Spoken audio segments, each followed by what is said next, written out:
Hello. We are going to complete part 3 of Echo today. So let's take a deep breath in and exhale. And let's begin. Chapter 17. When Ivy answered the brisk knock at the door the next evening, she was surprised to find Mr. Ward standing in front of her. He cleared his throat. I'd like to speak to Mr. Lopez. Papa came up behind Ivy. How can we help you?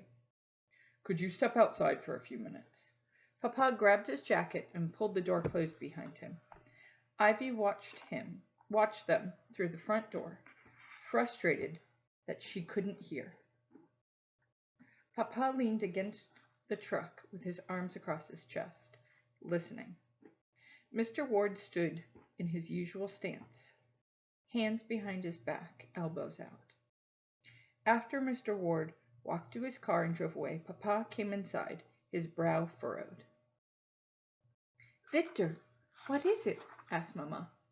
He saw the vandalism at the Yamamoto's house, and he thinks he has a solution to end all of this. He would like to meet with Kenneth Yamamoto when he arrives. He wishes to buy the property. He said that the first time he made an offer, the Yamamotos were insulted because it was much too low. He realizes that now. I told him Mr. Yamamoto has written that he does not wish to sell under any circumstance. But what? Asked Ivy. Mr. Ward said every man has his price, and he is right, Ivy. If the Yamamotos agree to sell, he said he would consider hiring me as a field supervisor. But he made no guarantee. I said I would arrange the meeting, because it is not my place to say no. It is the Yamamoto's decision. Mr. Ward wants to inspect the property inside and out, the house, the shed, the garage, before Kenneth Yamamoto arrives. Ivy felt the blood rush to her face. What if he discovered the door in the back of the closet? Ivy tried to sound casual. Why? He says so he can prepare a worthy offer. He will bring his lawyer with him to advise, but I sense there is something more. I think I know, Papa. Susan told me Mr. Ward thinks the Yamamotos are spies for Japan. What? Said Mama. Spies? Ivy, what nonsense is this? I'm not making this up, Mama. Susan told me her father thinks that inside the house there are maps and secret documents that helped Japan bomb Pearl Harbor. And if it can be proved, then the Yamamotos will be sent to prison, and they will lose the farm because the bank can sell it to anyone who has the money to buy it. Mama looked at Papa. Victor? Papa rubbed his chin. It makes sense. If Mr. Yamamoto does not want to sell and Mr. Ward can prove something like this, it is another way to get the property. He asked me if I had been inside and what had been left behind. I told him that you and Ivy had opened every cupboard and door and saw nothing but the family's personal belongings. That is true, said Mama. Right, Ivy? Ivy nodded but squirmed from her secret. He said, nevertheless, he would consider it a favor if he could take a look, because he does not want to purchase if there's evidence that something un-American took place there. It would give the property a reputation, a problem that would make it difficult to sell again someday. I think what Susan told Ivy is right. Mr. Ward wants to find evidence that can implicate the Yamamotos to get what he wants, and he is bringing his lawyer as a witness. Victor, you cannot be serious. Guillermo worked for Mr. Yamamoto for years. Surely he would have mentioned... Luz, I am serious. Mr. Ward, I see it in his eyes, said Papa. He believes that by purchasing the house and getting rid of the Yamamotos, he is protecting the neighborhood and his family. It is personal to him. He thinks Kenny is responsible for his son's dying, said Ivy. Mama's forehead wrinkled. What? But how could that be? Mrs. Ward told me her son died at Pearl Harbor. Mr. Ward didn't want Donald to join the Marines. But Kenny talked him into it because they were best friends, said Ivy. But this is misguided. Oh, that poor sad man, said Mamma. Victor, are you going to agree and let him in the house? What am I to say if I do not allow him in the house? And Mr. Ward somehow convinces the Yamamotos to sell, that he would hold against me. You know what that will mean. He would never hire me, and we would have to move again. I don't want to move, said Ivy. None of us want that, said Mamma. Papa cleared his throat. Luz, he would like you and Ivy to be there too, since you have already been in the house. When? Asked Mamma. Friday afternoon at 4 o'clock. Mamma took a breath. Let us be practical. We should not worry. There is no harm in them looking. Once they see there's nothing to find, it will all be settled. Ivy went to her room and lay on the bed, worried. When she inspected the house, they would surely find the door in the back of the closet. What if there was something un-American behind it? How could she find out? One idea kept shoving its way into Ivy's thoughts. Even as she dismissed it as disobedient and dangerous, she remembered a question had been asked. She had asked Fernando, "Who will fix things while you are gone?" And his answer, "You will." She rubbed her forehead, knowing how she could do it. Today was Monday, and she had until Friday afternoon. The bigger problem was when. The thought that had crossed her mind next was the most overwhelming. If she found something suspicious, what would she do with it? Chapter 18. When Ivy arrived home from school on Wednesday afternoon and found the house empty, she knew it was her chance. Mamma had left a note. She was working at the wards until 5 o'clock. Papa was meeting with the parents from Lincoln Annex and wouldn't be home until dinner. Ivy rushed to the kitchen drawer, back by the door, hoping Papa had left the big ring of keys. To her relief, he had. She slipped into Fernando's jacket pocket and ran from the house. As she jogged through the grove, the keys bumped her side with each footfall. At the back door of the Yamamoto house, Ivy looked over both shoulders to make sure no one was around. Then she quickly slipped inside, still catching her breath. It felt strange to be in the house alone, with only silence to keep her company. She went straight to the third bedroom, where she close-pinned the curtains to allow as much light as possible in the room. Heart-pounding, she opened the closet. One by one, she scooted boxes into the room. When there were only 2 left, she pushed them closer to the door and stood on them to reach the top padlock. Her hands trembled when she tried several keys. Finally, one clicked and she removed the lock. She shoved the 2 boxes into the room, so there was now a clear path to the door in the back of the closet. The bottom padlock sprang open with the first key she tried. Her breathing quickened. She eased open the hidden door. Musty air and looming shadows accosted her. She took a step inside, blinking as her eyes adjusted to the dimness. The larger figures in the room took shape. Incredulous, she walked farther into the room, not sure at first what she was seeing, and then she slowly began to understand what it all meant. The back wall, the one that faced outside, was covered end to end by a Japanese screen painted with delicate tree limbs and cherry blossoms. She peeked behind it and saw a wall with a set of double doors that met in the middle. The revelation of what was on the other side hit her. The wooden lattice and climbing vines. That's why Mr. Yamamoto didn't want Papa to cut them back. Doing so would have revealed the doors. Ivy ran her fingers over a stack of papers on a table. Were they documents that helped Japan bomb Pearl Harbor? She glanced at a row of books. Was this evidence that would send the Yamamotos to prison? She looked around the room. How had they accomplished it? How had they maneuvered everything? Clearly, far more people than just the Yamamotos had to be involved. Had there been work parties and meetings and secret late-night deliveries? It appeared so. They were all guilty of the same thing. Ivy's eyes stung with tears. It was all so sad. It felt so wrong. Mr. Ward had been right. The Yamamotos were hiding something big. She left everything as she found it, padlocked the room, rearranged the closet as it had been. Fernando had said that Americans all over the country were doing their part, big and small, for the war. I will do my part, she whispered. On Friday afternoon, she would show Papa and Mama and the lawyer and Mr. Ward the truth. It was her duty as an American. Chapter 19.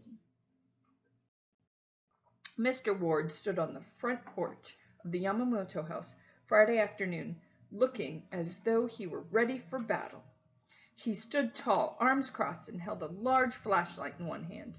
His lawyer stood at his side, holding a briefcase. As Mama, Papa, and Ivy walked up the steps, Mr. Ward strode toward them and held out his free hand. "Mr. Lopez, this is my lawyer, Mr. Pauling." Papa shook hands with both men. "This is my wife Luz and my daughter Ivy." Mr. Pauling nodded. "We appreciate your cooperation, Mr. Lopez. I want to point out that you do not have to allow us inside legally, since you are not the owner of the property, and to confirm that as the caretaker you are doing this as a favor to Mr. Ward. Is that correct?" "Yes," said Papa, sweeping a hand toward the boarded-up front door. "We must enter from the back of the house." Mr. Ward gave Papa a curt nod. "I'll follow you." Within a few minutes, they all stood in the Yamamoto kitchen. Mama walked ahead of them and clipped up the curtains. Mr. Ward studied the kitchen like a prospective buyer, opening drawers, shining the flashlight into the cupboards, and under the sink, knocking on walls. Mr. Pauling shadowed them. "As you can see," said Papa, "everything is in good condition." Mr. Ward said nothing and headed into the living room. He lifted the sheets, squinted at the furniture. He picked up a broom that had been left in the corner and tapped on the ceiling. He stomped on the wood floor. When he moved into the bedroom, he opened the closet. "Have you searched these things?" "We did not check inside the boxes. Ivy and I only checked for rodents and water damage," said Mama. "And to be sure the windows were closed tight." "I have to ask you, Ms. Lopez," said Mr. Pauling, "just as a matter of record, did you remove anything from the house?" Mama shook her head. "I would never do such a thing." Mr. Pauling looked at Ivy. "No, sir, I haven't taken anything from the house." "But you've spent quite some time here, working in the yard," said Mr. Ward. Ivy nodded. "Yes, to make it nice for Kenny Yamamoto when he comes to visit on Sunday." Mr. Ward knelt in front of Ivy. "Now, young lady, you do know that our country is at war with Japan and the Japanese." "Everybody knows," said Ivy, "since Pearl Harbor." Papa bristled. "Of course she knows. Our son, her brother, is fighting in the United States Army." Mr. Ward stood up. "Mr. Lopez, do you understand that the Japanese who lived here are confined because of their threat to our security?" "Threat?" asked Papa. "When the Yamamotos lived here, there were always people coming and going from this house," said Mr. Ward, "especially after the bombing at Pearl Harbor, and not just other Japanese farmers. Japanese carrying briefcases, and sometimes the lights were on very late at night. There were trucks arriving at all hours." "But that does not mean," said Papa. "How do we know it wasn't ammunition? In times of war, we can't be too careful," said Mr. Ward. "There are Japanese sympathizers who watched our skies before Pearl Harbor. They wrote down descriptions of our planes that flew overhead and reported back to the Japanese government." Papa shook his head. "I do not think that the Yamamotos—" Mr. Ward's face turned red. "I was trained in this type of work. If you do not allow me to inspect further, I will report my concerns to the police. Is that what you prefer?" All the raised voices made Ivy anxious. She leaned against Mamma. Mr. Pauling put a hand on Mr. Ward's arms. "Let's calm down. You must have evidence before you go to the police." Papa stared at Mr. Ward and Mr. Pauling. I do not understand. I thought you were inspecting the house because you are interested in purchasing it." Mr. Ward sniffed. "I have two concerns: reporting threats to our safety and purchasing the house so the threats never return." "Mr. Lopez, if you'll indulge him, we can get this over with," said Mr. Pauling. Papa pointed to the closet. Mr. Ward dragged box after box in the middle of the room, opening and inspecting each one. He muttered, "Nothing but dishes and bed linens and tea towels." Mr. Ward sniffed again, walked into the second bedroom, and repeated the same inspection. When he found only boxes of children's clothes, he knelt down in front of Ivy. "Now, Ivy, when you and your mother came into the house, did you see anything that seemed out of order? Have you seen anything in the shed or the garage or the house that didn't seem usual?" She looked from Mr. Ward to Mr. Pauling to Mamma and Papa. Her heart exploded with anticipation. She took a deep breath and tried to appear calm. "Ivy, answer Mr. Ward, please," said Papa. "Do you mean like a secret door?" "I knew it," said Mr. Ward. Papa stepped forward. "Ivy, what are you talking about? This is not time for pretending." Ivy shook her head. "I am not, Papa. When we checked the house, a box of photographs spilled in the other bedroom. Remember, Mamma? You left me to clean them up. And when I put the box on top of the others, I saw a door in the back of the closet with locks on it. I can show you." Mamma's face went pale. "Why did you not tell me?" "I'm sorry, Mamma. I thought it was just another closet to store things." She hated deceiving Mamma, even for a few minutes. But it would be over soon. "We should call the police," said Mr. Ward. Mr. Pauling held up a hand. "Let's make sure it's not just another closet first, shall we?" "Ivy, show us," said Papa, holding out his hand. She led him to the third bedroom. Mamma close-pinned the curtains to let in light. Ivy opened the closet, pushed aside the clothing, and pointed to the hidden door. She watched as Mr. Ward and Mr. Pauling pulled the boxes to the center of the room and moved the hanging clothes. When the closet was clear, Papa tried different keys until both padlocks clicked. He opened the door. Mr. Ward and Mr. Pauling followed the flashlight beam into the room, with Ivy, Mamma, and Papa close behind. The light illuminated the room and its contents. Every figure glowed. "Oh!" Mamma gasped. "How?" asked Papa. Ivy watched with satisfaction as Mr. Pauling stifled a smile and Mr. Ward's eyes darted from corner to corner. Ivy walked around the room, unlatching and opening the cases. Inside a space the size of a bedroom was not one but 3 pianos. One of them, a grand, assorted musical instrument, lay about. 4 cellos, several basses, flutes, clarinets. Ivy opened at least a dozen violin cases, the instrument and bows resting in their velvet-lined beds. Papa walked along the perimeter of the room. It didn't take long to look behind the painted screens and see the doors, as Ivy had done yesterday. "Double doors. Outside they are covered with vines and cannot be seen. It makes sense now, yes?" said Papa. "They could take so little with them to the camps, and Mr. Yamamoto was one of the few in the area who was able to keep his property. He is storing and protecting his friends' prized possessions. The men you saw going and coming from the house with briefcases," Papa shrugged. "They were carrying instruments. They were musicians." He looked at Ivy and smiled. "Like my daughter." "I think we've seen enough," said Mr. Pauling, turning to leave. "No, wait," said Mr. Ward, confused. He put his hand on his hips. "What about inside the piano benches? What about the stacks of sheet music? This could all be secret code." Mr. Pauling raised his eyebrows and shook his head. Papa lifted the lid of each piano bench and stood while Mr. Ward rummaged through the Chopin and Beethoven and Brahms. From the third piano bench, Papa took out the only thing inside, a flat box with an intricate pattern of inlaid wood, shiny with lacquer. He set it on the table. Mr. Ward stepped forward. Papa lifted the lid. A letter lay on top of the contents. Papa unfolded it. "What is it, Papa?" asked Ivy. Papa turned and held out the paper, pointing to the letterhead. "It is the official seal of the President of the United States. This letter is a commendation for bravery." He pointed into the box. "And these are Mr. Yamamoto's medals for his service to the United States of America during World War I." Mr. Pauling cleared his throat and turned to Mr. Ward. "I don't see any government documents or diagrams of California coastline or pictures of airplanes and ships. Are you satisfied?" Mr. Ward seemed puzzled, and his eyes drifted around the room.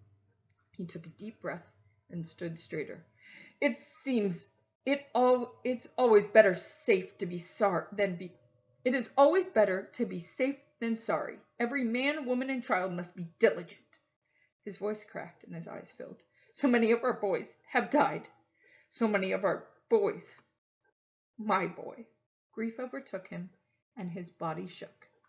Ivy walked to his side. He didn't seem unfriendly any longer. He looked like a father who had lost his son to war. She looked up at him and took his hand. Mamma's eyes filled with tears as she appeared on his other side and gently held his arm. Together they led him from the house. Chapter 20. Papa repainted the back door of the Yamamoto house again, while Mamma repacked all the boxes that Mr. Ward had inspected yesterday afternoon. Ivy hoed dirt from the front of the house and the porch. They replanted the irises, raked the garden flat, and salvaged some of the seedlings from the clay pots in the shed. Ivy's last gesture before Kenny Yamamoto came home was to hang a small flag with a red border and a white field on the boarded-up front window, one with a blue star. The next morning, the kitchen filled with the smell of beef roasting in the oven and soup simmering on the stove. Before Papa left for the bus station, he stood in the kitchen. He put his hands on his hips and said, "Luz, the entire army of the United States of America could not eat all of this food." Mamma waved him off. "If Fernando was coming home and we were not here, I would want the mother of another soldier to cook for him." "But Kenneth Yamamoto is only sharing one meal with us," said Papa, shaking his head. She looked at Papa. "I will send him off with extra for his trip. I've used many of our ration coupons, though." Papa winked at Ivy and pointed to the cake on the counter. "It is good for us, yes?" Ivy grinned and nodded. When Kenny arrived in his khaki uniform, he placed his officer's cap on a table by the door. His head was shaved, and it made his ears look much too big for his head. He spoke quietly and politely, calling Papa sir and Mamma ma'am. He was far more serious than Ivy had expected, seeming much older than Fernando, even though there were only 2 years between them. At first, Ivy felt shy around him, but she found herself scooting her chair closer to him, listening to everything he said. He told about his time in Hawaii and how he had been reassigned to another ship. My brother said he is going over soon, in the belly of a big plane, but we don't know where," said Ivy. "Can you keep a secret?" Ivy smiled and nodded. "I love secrets sometimes." "Going over usually means the European theater," said Kenny. "So he'll probably be in Italy or France or Germany. I'll be stationed in the same area, but on a ship." As they lingered around the kitchen table, he and Papa did most of the talking. At first, the conversation was about the recent events on the farm. how Ivy had discovered the music room, and what had happened with Mr. Ward. Then it became about the war, where it was heading, and how long it might last. Serious talk. But when Papa got up to get more coffee and Mama was clearing dishes, Kenny reached over and pulled Ivy's braid, exactly as Fernando used to do. She didn't complain as she might have, had it been Fernando. Instead, she giggled. After lunch, Kenny said, "I'd like to go see my house now. Want to cut through the grove with me, Ivy? Your father told me that you have big plans. You can show me." Papa looked at his watch. "I will pull the truck over to the house and meet you and Ivy there in a half hour. Then I'm afraid it'll be already time to take you back to the bus station." Mama smiled. "I will make some sandwiches with the leftovers." Kenny stood and put on his hat. "Goodbye, Mrs. Lopez. Thank you for everything. I hope I will meet Fernando someday soon." Mama became teary-eyed and opened her arms to hug him. Kenny looked surprised and hugged her back. Outside, as they walked through the orange grove, Kenny took a deep breath. "It's funny what you miss when you're away from home. I miss the smell of the orange trees, my mother's cooking, my little sisters arguing over whose turn it is to be the first for anything. I miss wearing civilian clothes like your jacket. Is that your brother's?" "Fernando gave it to me until he comes home, so I would remember he is keeping me safe and warm, even from far away." Kenny smiled. "I'm glad our families have decided to survive this war together, Ivy. I think we're more alike than different. Your father told me you signed up for the orchestra. Did you know? I was in the orchestra too, and my sisters. They play flute. Mr. Daniels was our teacher. I played violin," said Ivy. "I know. I saw a picture in your house." "Do you like Mr. Daniels?" "He is my favorite teacher," said Ivy. "I like how he talks. He told us we have to play majestically." Kenny laughed. "That sounds like Mr. Daniels." Kenny was easy to talk to, and before she knew it, Ivy found herself telling him about the first day of orchestra and how the boys had laughed at her because she was from Lincoln Annex and how Mr. Daniels had put a stop to it. She told him about playing When Johnny Comes Marching Home, how she hoped to play the flute, and wished she could go to Lincoln, Maine. "Some of the parents are asking why the school district is paying for a music teacher during a war. But Mr. Daniels says everyone needs a little beauty and light in their lives, especially during the worst times." Kenny nodded. "Mr. Daniels is right. Can you play the harmonica for me? I know you have it with you." He winked. "Your father told me you carry it everywhere and play beautifully." Papa had said that? She blushed and pulled the harmonica out from her pocket, but then hesitated. Kenny prodded and teased her, like Fernando would have. "Just one song, please. I don't want to have to pull your braids again." When he reached out and threatened, she laughed. Kenny didn't seem so grown up now. He just seemed like someone's big brother. Ivy played Auld Lang Syne and let herself fill up on the wondrous tone of the harmonica. Here within the trees, it seemed as though time stood still. She closed her eyes, writing the notes until she was inside of the song. She saw Kenny and Donald and Tom in the wagon, making a fort with crates, playing hide and seek and catch, and Susan taking piano lessons with Mrs. Yamamoto. Her mind drifted back to playing jacks with Araceli, jumping rope 100 times, double Dutch without missing, and seeing her in the doorway, wearing the purple hat and blowing kisses. She trilled the last note, making it sound like a piccolo. When she opened her eyes, Kenny was nodding his approval. Ivy could tell by the faraway look in his eyes that he had remembered those things too. "You have promised, Ivy.